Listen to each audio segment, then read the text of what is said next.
Hey everyone, welcome back. Today we are doing a text-to-text comparison between Hamlet and Frankenstein, focusing on the first four acts. I know both are kind of dark stories, but I didn't realize how similar they actually are until we started looking deeper. Yeah, they're both considered tragedies in definitely different ways, but they do explore a lot of the same ideas, especially on the topics revenge and responsibility. And I'm still figuring some of this out. So Evander's gonna help me connect everything. So let's start off from the beginning. Both of these stories start with a big event that sets everything off. In Hamlet, it was the death of King Hamlet, right? Right, and not just his death, but the fact that he was murdered by Claudius, which we do see that is his uncle, and which is also Prince Hamlet's uncle. But that's what really drives the plot of the story. Yeah, because if it was just a normal death, Hamlet wouldn't go out for revenge. Exactly. The ghost revealing the truth in the story is what really pushes Hamlet into action. And in Frankenstein, it's different. It's not revenge at first, it's Victor creating a creature. Right. His obsession with science and creating life becomes the starting point. So, would you say that Victor's decision is like the wrongdoing that starts everything? Yes. It's not evil in the same way as Claudius has happened, but it's still dangerous because Victor doesn't think about the consequences that come with it. So, both stories start with one major action that leads to everything else going wrong. Yes. Something I noticed is that Hamlet and the creature both feel really isolated. That's actually a very strong connection. Hamlet definitely feels alone because he can't trust anyone, and the creature is literally rejected Even by his everyone, Wow. Even his own creator? even his own creator. Exactly, and that rejection is what pushes the creature toward revenge. But Hamlet takes a long time to act, while the creature doesn't even hesitate that much. Right. Hamlet overthinks everything, questions morality, consequences, and whether revenge is truly justified. Oh, and while the creature kind of reacts emotionally. Yes, but it's important to note that the creature learns first. He understands the people before turning to violence. So, in a way, both the characters are shaped by their environments. Exactly. Their isolation influences how they respond to their situations. Both stories also have a key death that changes everything. Like Polonius and William stood out to me. Those are actually great examples, and they definitely make a major impact on the story. Polonius is killed accidentally by Hamlet, while William is murdered intentionally by the creature. So, like, both deaths just made the situation worse. Yes, they escalate the conflict and increase the tension. But the intention behind them are different, right? Exactly. Hamlet acts impulsively, thinking Polonius is someone else. The creature chooses to kill William as part of his revenge. Okay, so one is a mistake while the other one was a decision. And that's the difference that affects how we judge them morally. Yeah, I feel like people might forgive Hamlet more because it wasn't planned. Okay, this comparison is very interesting. Claudius and Victor.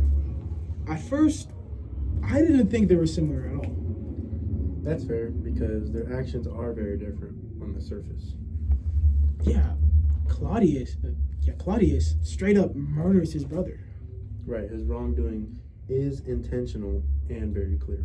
But Victor is more indirect, isn't he? Exactly. Victor creates life but refuses to take responsibility for it. So instead of causing harm directly, he causes it by doing nothing? Yes, and that's what makes his role so interesting. He's responsible for everything the creature does. So even though he didn't kill anyone himself, it still comes back to him. Exactly. It shows that neglect can be just as damaging as direct action. So Claudius represents active evil, and Victor represents irresponsible behavior. Yes, that's a pretty good comparison. So, looking at both stories overall, I see three big ideas: revenge, isolation, and consequences. Those are definitely three of the main themes. And it seems like both stories are kind of warnings. Yes, warnings about what happens when people act without thinking or avoid responsibility. So both show how one action can affect a lot of people. Exactly. The consequences definitely spread far beyond the original action. So even though the stories are different, they're both exploring human behavior in similar ways. Right. And that's what makes comparing them so meaningful. Okay. Well, we're gonna have a special guest coming up. So Yeah. you're gonna see him. 3, 2, 1. So we brought in this special guest, Sydney Allen, Hi. and I have a few questions for her regarding what we just spoke about. So, first question: which character is more justified in seeking revenge, Hamlet or the creature? I'd say from a biblical standpoint, neither are fully justified because in the Bible, revenge belongs to God. It says, "Vengeance is mine," says the Lord, Romans 12:19. And Hamlet seeks revenge for real justice, which makes the situation more understandable. But in Frankenstein, the creature seeks revenge out of pain and rejection. However, both take justice in their own hands, which goes against the Bible teaching. So Hamlet may seem more justified emotionally, but spiritually, both are wrong to pursue justice. Oh, that's a very, very interesting answer. So interesting. So, about my second question, is Victor just as responsible as Claudius? Biblically, yes, in different ways though. Claudius commits direct sin, which is murder, and Victor commits neglect and irresponsibility, which still leads to suffering. The Bible teaches that sin isn't just what you do, but it's also what you fail to do. Anyone who knows the good they ought to do and doesn't do it sins, which is a reference from James 4:17. Claudius is guilty of an act of evil, while Victor is guilty of failing his responsibilities. Both are accountable.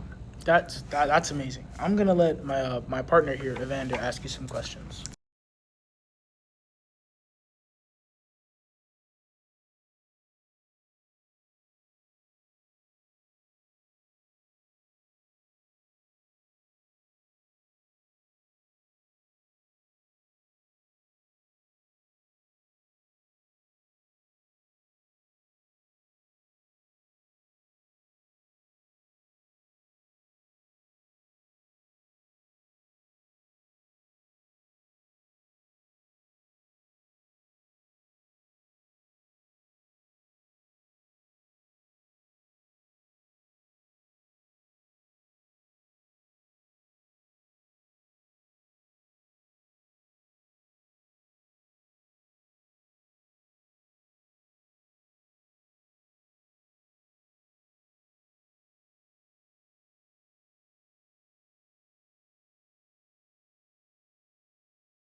Okay, welcome back from our little guest appearance. Thank you, Sydney. Thank you.